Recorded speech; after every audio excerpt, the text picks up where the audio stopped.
Ang pangit palang mag-birthday. What are you doing here, huh? You wanna steal my girl? Oo nga, gusto mo ba ng kiss? Ay, away pala.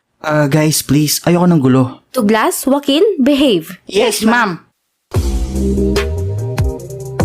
Sa tinginan pa lang namin ni Douglas, alam ko na agad kung ano nasa mind niya. Talagang nagtinginan kami ni Joaquin eh. Like, nag-connect talaga yung brain cells namin, bro.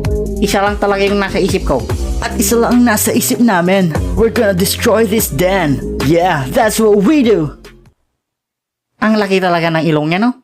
May work ka ba or business like me? Oo pre, actually na-meet ko nga siya last time eh. Huwag kang feeling close, huwag kang feeling close. Excuse me. Sorry. Lasinggiro ka, no? Hindi, wala akong bisyo. Babaero ka, no? Ha? Hindi, no? Supot ka pa, no? Huy, tuloy na ako, pre. Okay. Masakit. Manahimik na kayong dalawa.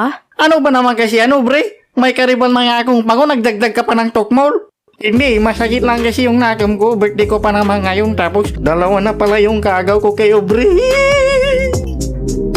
I'm so hurt right now. Like, slowly na natatanggal yung mga petals ko, bro. If you know what I mean. Nandito na pala yung future son-in-law ko.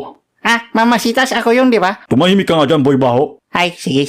Hey, Dad, I'm your son, di ba? Isa ka rin, bakekong. Alright. Ikaklaro ko lang itong si Dan, napakasipag at hindi tamad kagaya mo.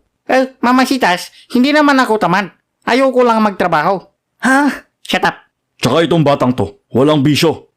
Kaya ko naman yun Kahit i-challenge nyo pa ako. O sige nga, bibigyan kita ng 1 milyon, pero hindi ka naiinom ng alak.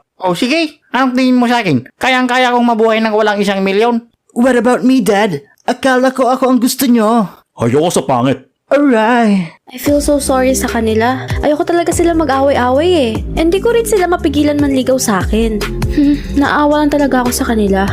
Sobrang saya ko kasi tanggap ako ng tatay niya. No offense naman sa dalawa. I'm so in pain right now, bro. Like, aray, ganon. Bakit daw ako? Man, that hurts, bro. Pero di ako mag-stop. Ako ang magiging winner sa aming tatlo. Ayoko nang mag-birthday.